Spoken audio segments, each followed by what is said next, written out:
What's poppin', everybody? This is the cartoon kid, Ray Rollins, and today, man, I know it's been a while. We are reviewing Rick and Morty Season 4, Episode 10, man. I know I'm multiple months late, but you know what? It's better late than never. And this one is called Mort Rickturn of the Jerri. I thought that was Episode 6. I forgot what it is called, but this one is actually Mort Rickturn of the Jerri, okay? Now, per usual, before I start breaking this episode down, man, I'm going to have to give y'all that episode breakdown. So this episode starts off with Beth Smith, right? I know, kind of weird to start off an episode with Beth Smith considering that she hasn't done anything interesting in the entire series, at least in my opinion. But the episode starts off with her in outer space, right?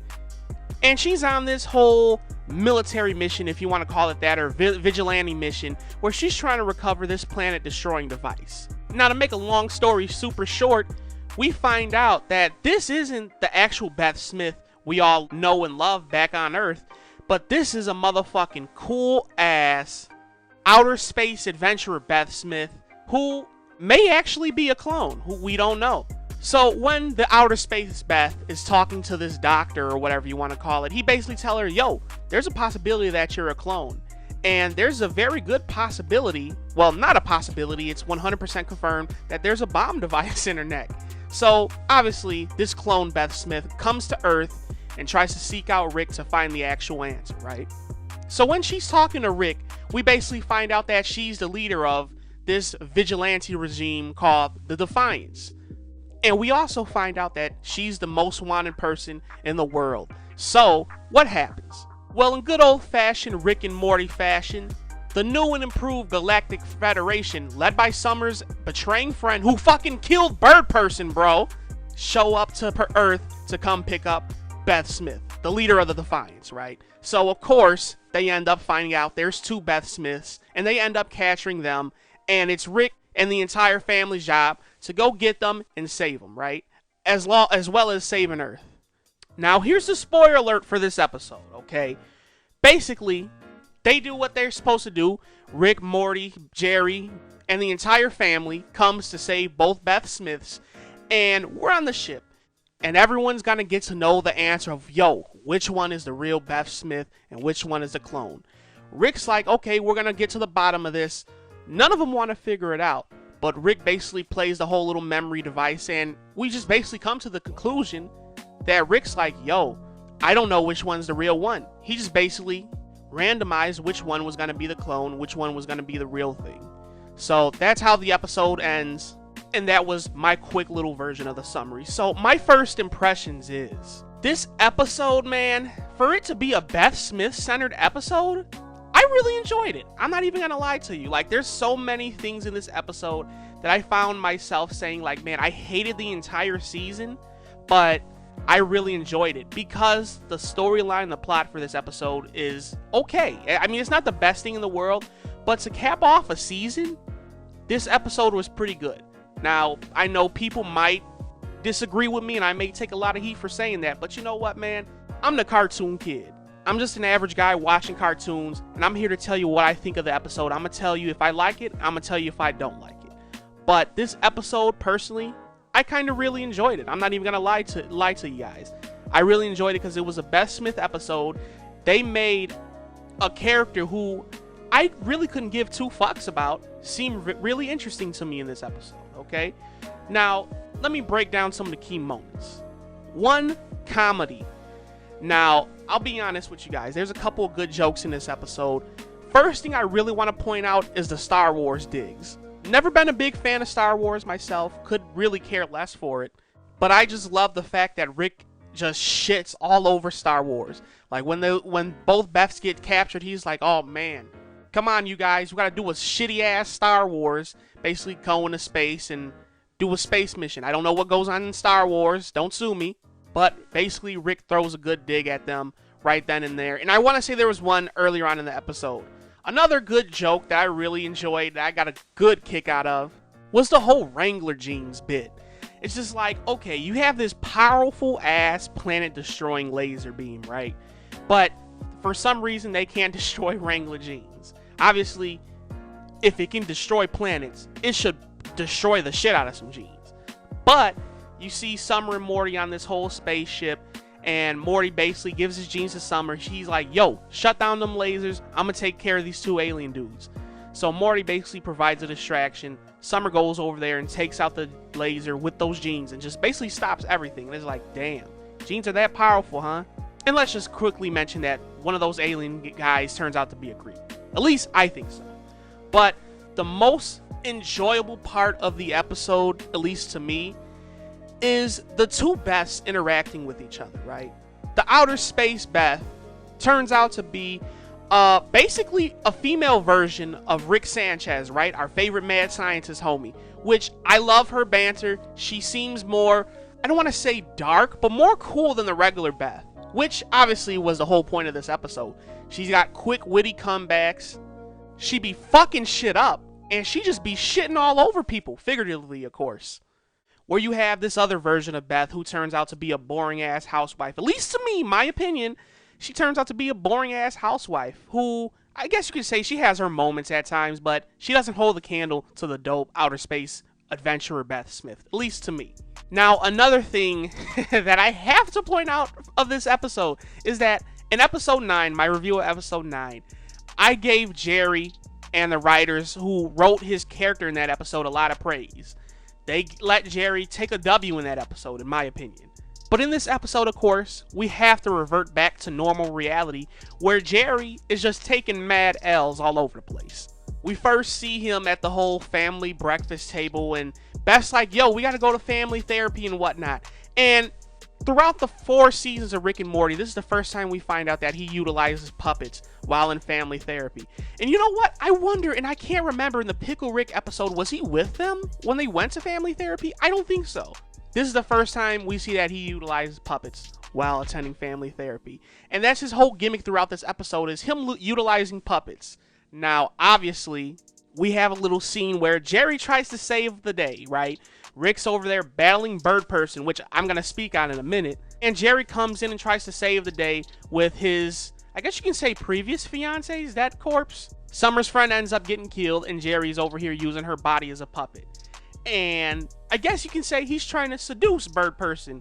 So he's over here trying to calm Bird Person down because Bird Person thinks that Tammy's dead, which she really is.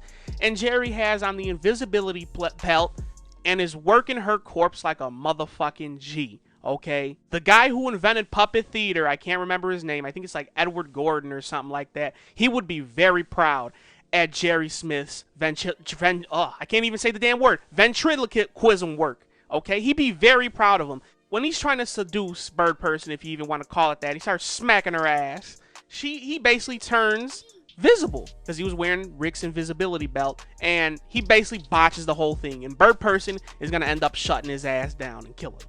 There were a few more scenes earlier on in this episode where basically Galactic Federation comes to try and capture the actual Beth, the housewife Beth, and Jerry's trying to call him off, and he's just getting his ass whooped by them. So it's just hilarious to see Jerry's back to taking L's again, which I guess is good. Like I said in the last episode review, it's like, yo, I'm glad to see Jerri take a W, but it's just out of his character to see him take W's, man. So, and this is a funny version of him taking these L's, and I'm glad to see that they're kind of back to that. After giving him a W, you know, you got to revert back to reality, man, which is good, and they did it a good way in this episode. They made it funny, made it comedic, and they made it stick to Jerry's character, which I really like.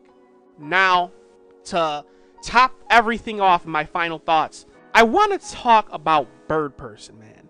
He got killed in the season finale of season 2, right? At least I think that's correct. Season 2, he got killed. And we get to see him be transformed into Phoenix Person probably at the beginning of season 3 or probably somewhere in the midway point of season 3. And we finally get to see our homie in action in season 4, episode 10. Now, I've been watching Rick and Morty, or at least I started watching Rick and Morty last year. So I didn't have to wait the crazy amount of time as Day 1 fans had to wait. But I know when they saw Bird Person or Phoenix Person return basically in this episode, or rather when they first saw him again after he got killed, when it's like, oh, I'm Phoenix Person, they're like, oh shit, Bird Person's good, Bird Person's back. People love Bird Person. And I think he's a low-key dope character. I can't say I care for him as much, But I think he is dope. I'm not even gonna lie to you guys. And to finally see him in action in this episode was dope. One thing I can say is I don't remember seeing any fight scenes from the actual bird person, but Phoenix person is OP as fuck, and he's beating major ass, okay? He's whooping Rick's ass throughout this entire episode, basically. Phoenix person is so damn OP that he basically lost to a sneak attack by our good brother and sister duo, Morty and Summer. Which I also have to add, it's cool to see them actually work together. Their witty banter between each other was absolutely amazing. Because you know they don't get along, but they have their moments when they work together, and it just works out perfectly. Like, they work together at the most perfect opportune times, and that episode really displayed that well. Now, let's talk about the ending. So, when we're getting ready to find out who's the actual clone, Rick plays the memory feedback, and Beth basically tells him, you know what? For the first time in my life, I want you to choose what I want to do. Or what I should do, rather. And Rick basically comes to the conclusion that he doesn't know what he wants her to do. So he basically puts it up to chance, makes a second Beth, and puts him in a little switcheroo machine. I don't even know what the hell you want to call it. And basically puts the whole thing up to chance. Like, which one of you guys are going to be the clone and go to outer space? And which one of you guys are going to stay here and be the housewife? Which is which? And he just basically comes to the conclusion that, yo, man, I'm a shitty father, bro. I'm a shitty ass father. Which the whole episode basically portrayed that. Like, I didn't say it because it's 100% obvious that, yo, Rick's a piece of shit dad. He's a piece of shit grandfather, and he's a piece of shit person altogether. But he's one cool ass piece of shit person. I'm not even gonna lie to you. I said that in episode 1, that this Rick guy is a 100% asshole. But you know what? I don't hate him. Granted, there's been some moments where I'm like, screw this guy. But you know what? That's Rick Sanchez, man. That's our mad scientist homie. And he's the protagonist of this series. So you can't not like the guy. His comedy and his personality and his witty back and forth with some people and enemies of this episode is just like, it's great. It's great. And even past episodes, he just has that likable, lovable personality for a protagonist of the series. So, as I said, man, he basically just says, I'm a piece of shit father, but at least I'm a good friend, and we see he gets Bird Person, brings him back to Earth, and I'm guessing he's trying to convert him back to what he used to be, the cool Bird Person, which it's going to be interesting to see how that's going to be done. So, that's pretty much it for the episode, man. That's pretty much it for my thoughts. I'm going to get into my final review here. So, like I said, this episode is a pretty decent one, at least in my opinion. I said for previous episodes that I didn't like the whole action-y aspect of these Rick and Morty episodes or this season, but this episode simply set itself apart because it's a plot-centered episode. It's about people who we care about. It's not like we're on this story train or we're on this snake planet where realistically we can give two shits less about what's going on. But this episode centers around Beth. We want to know who the actual Beth Smith is, who's the clone, and who's the real person. Not only that, though, but it's a good plot line.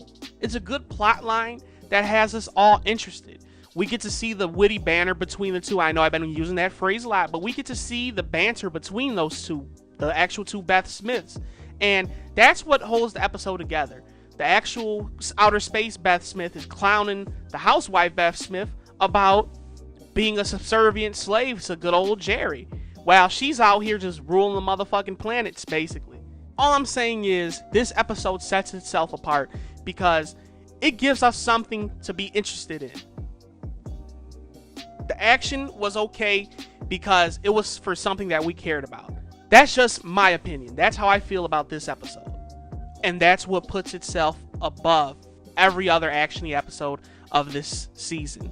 Another thing that really made this episode good was that we get to see old characters that we wanted to see for a while. Well, I'm sorry, at least one character that we wanted to see for a while, and that's Bird Person. We get to see this dude in action, basically whooping Rick's ass all over the motherfucking spaceship or whatever.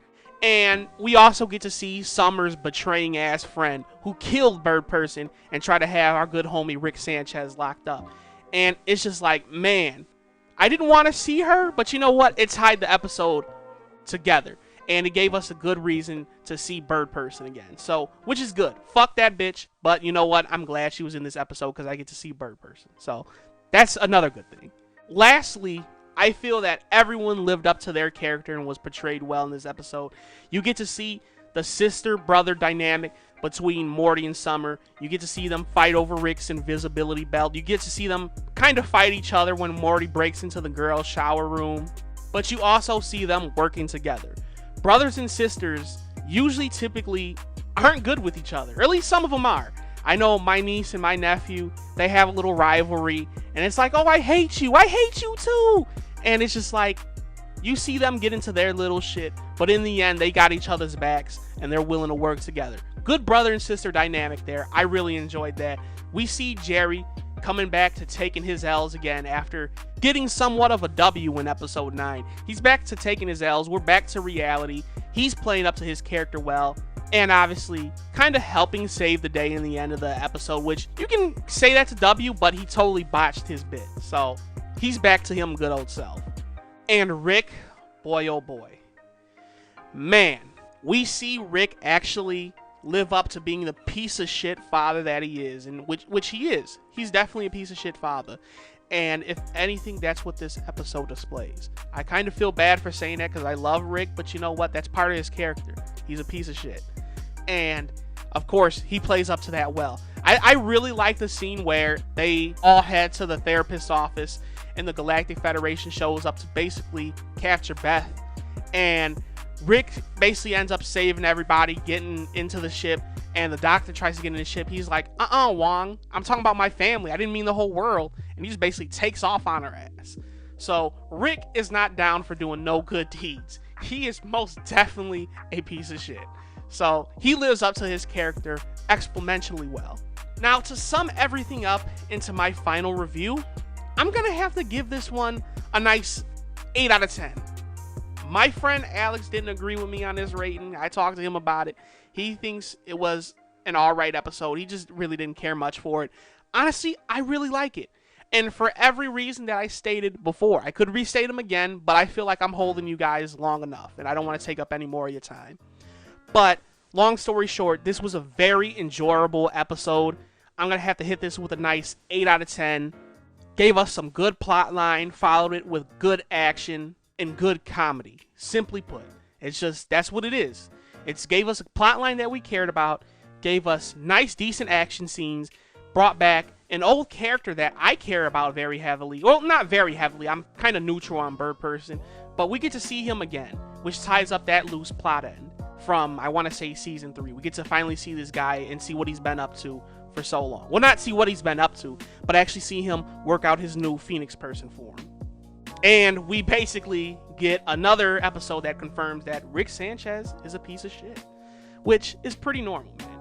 So overall, this episode was an 8 out of 10, at least in my opinion. And I hopefully will have something down the line where I discuss my thoughts and opinions on the entire Rick and Morty season 4. And I'm gonna be honest with you, man. This season 4, it wasn't a great one. It really wasn't. And my friend Alex, he was like, yo, man, they totally just botched this season. So hopefully I will have a podcast somewhere later down the line discussing and detailing my opinions and thoughts on Rick and Morty season 4. I'm not going to try to be too hard on it. I'm going to watch it all over again before I do the podcast to see if my opinion still stands. But until then, man, this episode, Rick and Morty season 4, episode 10, star Mort Rickturn of the Jerri, gets a nice 8 out of 10 from me. Y'all know what it is, man. This is the Cartoon Kid channel, and I'm Ray Rollins. I'm a normal guy just talking about cartoons, and I tell you what I like about them, I tell you what I hate about them, and all that good jazz, man. Toss your opinions down in the comments box below. Tell me if you like this episode. Tell me if you hate it. And tell me, which Beth Smith do you like more? Do you like the housewife Beth Smith, or do you like the clone Beth Smith? But until then, you guys, I will see you when I see you. Peace out, everybody.